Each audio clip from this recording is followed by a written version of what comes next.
The importance of context and concepts are usually overlooked by people who just want to knock everyone down.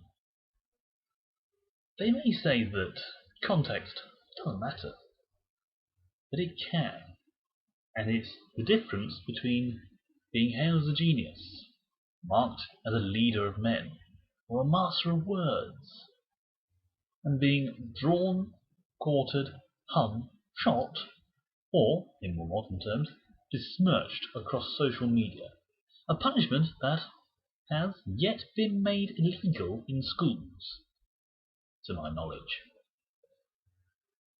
You may not know that reference because you don't understand the context of it. That just shows how important it is. And I hope to hit that home with you in this video.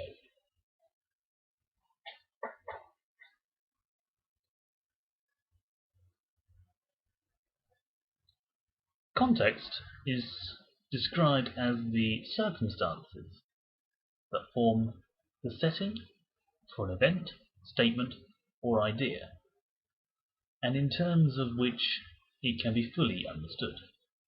It's also described as the parts of written or spoken statements that precede or follow a specific word or passage, usually influencing its meaning or effect. And in terms of essays, it's the situation surrounding any event. If you can't explain the rhetorical context of your essay, chances are you may have to reassess just what it is you're trying to accomplish in your writing. To push this home, many comedians have been slammed because people taking videos of gigs and posting them on social media end up making them seem extremely offensive, when in actual fact they've just taken the jokes out of their light-hearted context, which is what is intended in their shows. The likelihood of comedians actually voicing a heartfelt belief on stage, so good a mark, is very slim. If that was the case, then Stuart Francis is a cheating child hater who was somehow born after his mother left. Possibly like Macduff. Milton Jones was a chronic eavesdropper with more grandfathers than most people with separated parents. And Robert Ranganathan hates his children. It's so important to understand the light-hearted atmosphere of a comedy show that some comedians who do theatre tours as well as comedy tours have to explain the difference between a comedy show and a stage production. Otherwise people will be wondering why they are looking at a purple puppet swearing and shouting about veganism when they've accidentally stumbled into a Randy Feltface show.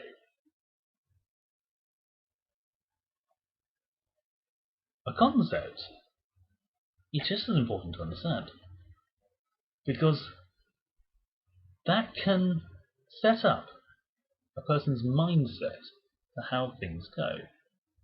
A concept is an abstract idea, a mental representation, abstract objects, or abilities that make up the fundamental building blocks of thoughts and beliefs.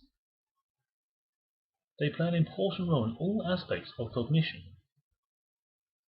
In my books that I'm currently writing, magic is not a mystical thing, not as we'd understand it, being rare and ethereal.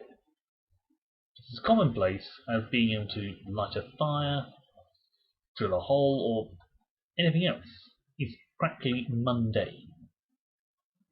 I'm exploring what's going to happen if that concept of magic is expanded to the whole world. Everyone uses magic, or can use magic. That's a completely different concept to what we have. Makes for interesting events. But misunderstanding a concept can come from taking it out of context and judging it in a different light than was intended. You can understand why some people find magic scary and others don't, unless you read my books. Hopefully I'll get them out at some point. Granted, putting things in different contexts can make the context clearer and easier to understand. This is often the case in Scripture, particularly in the Bible. Because the Bible has so many historical concepts in its pages, it can be very difficult to fit it in our modern worldview. I also think of it like a recipe book. If we go only by the exact recipe in the book, we struggle to have full appreciation out of the dish, because some of the ingredients might not exist in our time, or it won't feed the numbers that we need, and that's assuming that the people we serve it to can even eat it. I do a very good lemon meringue pie. If I go by an old recipe that uses only wheat flour, only an extinct form of lemon, and a leavening agent that just doesn't exist anymore, it's going to be creamed egg on a buttery sorbet on a gluten base that no one can eat, which is not what I want from the meringue pie. If you read the Bible, that literally, we won't understand the importance, because some of its symbols and concepts are alien to us or even don't exist. The concept of the double-edged sword is completely lost, because in our time we know many double-edged swords, including the Celtic longsword, the knightly longsword, and many, many more. We've got hundreds of years of history involving swords. Back then, the best double-edged sword they knew of was the Roman gladius, and I'm going to go into detail about that in a later video. But then again, we can't ignore all the important steps in a recipe, otherwise you ruin the dish. If we ignore the main teaching of the Bible, the same thing happens. We fail to be the sort of person that God wants us to be. But if we follow the methods that they give us in the recipe, and yet use the ingredients and equipment we have, and adjust them to what we have, then we have a dish that is perfect and feeds everyone. If we understand the historical context and concepts within the Bible, then we can understand how we can apply it to our modern day, how that can fit in with our modern concepts and in the modern day concept, so we can fully understand God, His place in the world, and how He can meet everyone today. That is super important. Now we can talk about how the Bible uses context a lot, but interesting enough, in our modern day, context matters in a linguistic sense, particularly with the English language. I mean, so many puns and jokes can be made out of the grammar, Anglo-linguistics, because of the ridiculous way we put it together. Writing it out, it seems easy enough. But if you just say to someone, "You to bed," unless you use certain inflections or have, more often, the context, that can mean just three different things. It can mean, "You go to bed," as in talking to a naughty child. "You too go to bed," which is going to be 2 children, or you 2 bed, which may be said afterwards to a third child who is also needs to go to bed. When you say it, it's hard to understand unless you know what's going on. When you write it down, it's a lot easier. Not always, though. In texting, some shorthand phrases that we use on the old text phones, like my one here, takes too long to type out a long sentence, so you simply type a couple of characters. For example, you ate question mark. 3 simple characters. And yet, they can have a whole range of meanings, depending on the concept, and depending on who the sender is, and what it's relating to. It's so broad. I'm going to give you real examples.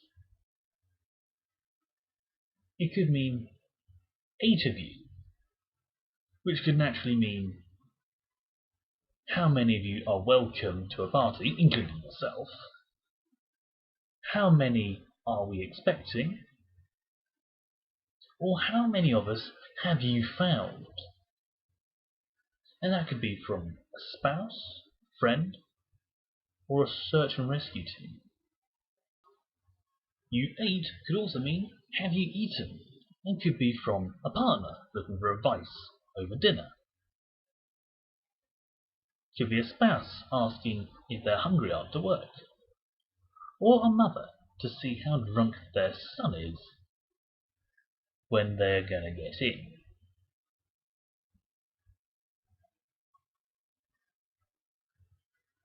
Another way of putting it is, are you 8 years old? And that is a very broad, very dark road. It could just be a friend checking the age limit for a birthday party. A sibling being unable to believe how old their little brother is. Or a paedophile sizing up their victim. One could interpret the meaning behind those 3 characters in so many different ways. But without understanding who sent them and what the context is,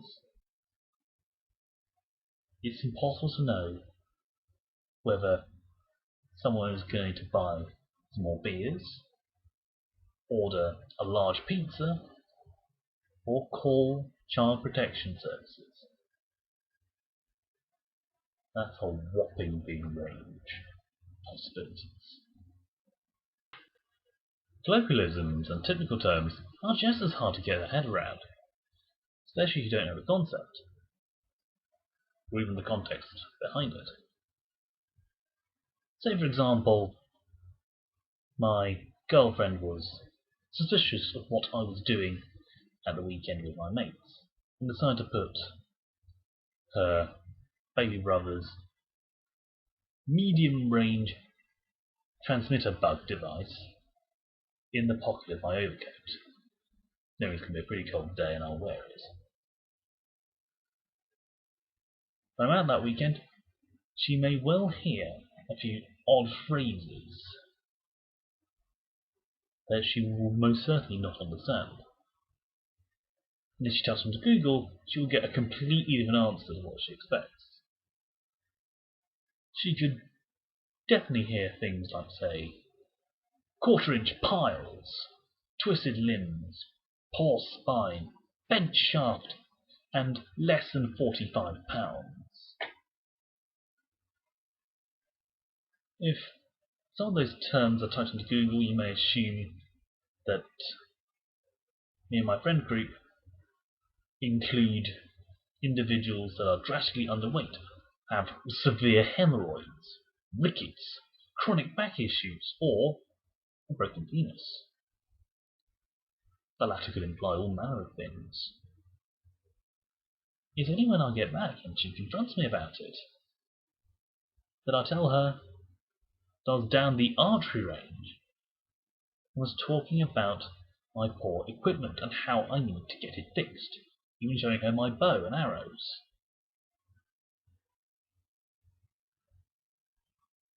Assuming she even understands archery terms, which I know some women do, but if they don't do archery, those words could go completely over their head.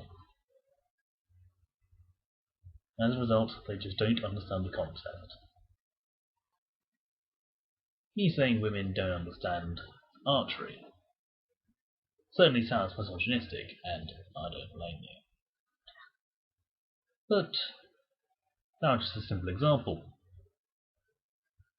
One group of people that certainly sound misogynistic are those that either slag off the Star Wars franchise, or the new one at least, and the new female lead in the popular TV show Doctor Who.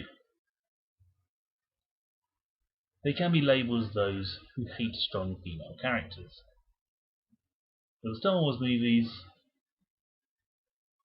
the old trilogies just don't match up with that, so that's that out the window. With Doctor Who, certainly it puts a completely different dynamic on the storylines they tell. But I've paid attention to those people that do reviews of the episodes, and they don't exclusively attack the actor. Far from it. They've been looking at the stories, the continuity, the effects put on, and the cinematography. Same with Star Wars. Doesn't rule out a potential initial bias that shape their views, but they do a good job of explaining themselves and covering all things and hammering home one point, as I've seen so many people do in so many situations. One situation I found relatively recently, I don't quite remember when, was the classic Star Wars versus series argument: who will win in a duel, Darth Vader or Grandmaster Yoda? People have been going back and forth, and one YouTuber in particular seemed to have a negative grudge against Yoda due to one review he gave Yoda many years ago. And that has shaped his view, resulting in a couple of other YouTubers having to step in, correct him, and one having to act as a mediator. It is rather interesting, but sometimes this projection from things can be a bit skewed by that. Personally, with Doctor Who, I was interested in the dynamic the show was trying to push, but wasn't impressed with the overall writing. They could have done well, but they didn't push the right buttons. Classic religious examples of out of context thinking include the biblical attitude towards non-believers. I'm going to cover this in a video later on, but basically, sum it up, non-believers in the Old Testament were generally violent and using darker practices to worship darker gods. And non-believers in the New Testament didn't really have the excuse of not believing in Jesus because, well, he was right there in front of them. They knew who he was.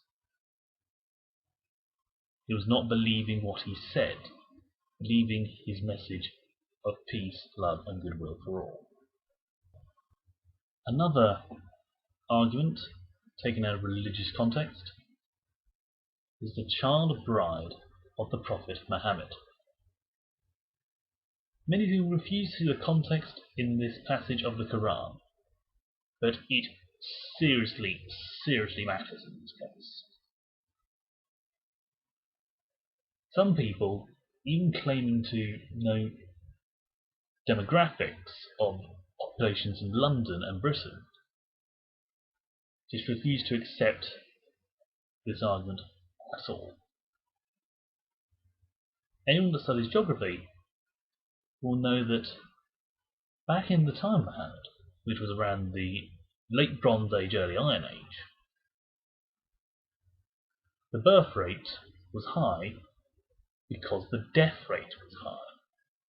So many people were dying off that in order to keep a stable population, the birth rate had to be high. Therefore, women had to give birth early and constantly give birth throughout their fertile lives. Quite a broad window, but you can't be too safe. Muhammad's bride was only given to him at the tender age of 6, as was the custom, so she would live a long life, get used to being around him, get used to their ways and travels, until she was ready to bear children. One thing not even those who insist that Muhammad was a paedophile refute is that Muhammad only had sex with his bride when she was 9. 3 years between having her in his power and eventually succumbing. That does not balance out.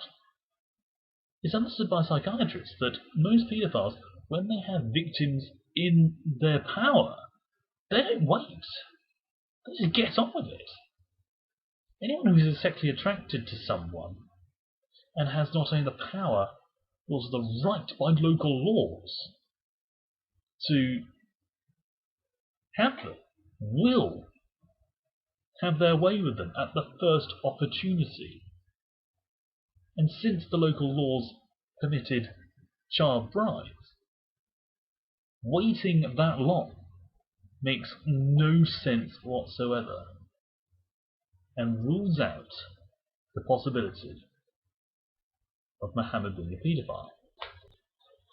Not only that, but in many cultures at the time, it was customary to consummate the marriage within months, sometimes even weeks of the wedding. Waiting 3 years to sleep with his child bride not only rules out him being a paedophile, but also enforces a reason why he consummated the marriage when she was 9. In the eyes of her people, she was no longer a girl. When girls are able to bear children, they begin to menstruate.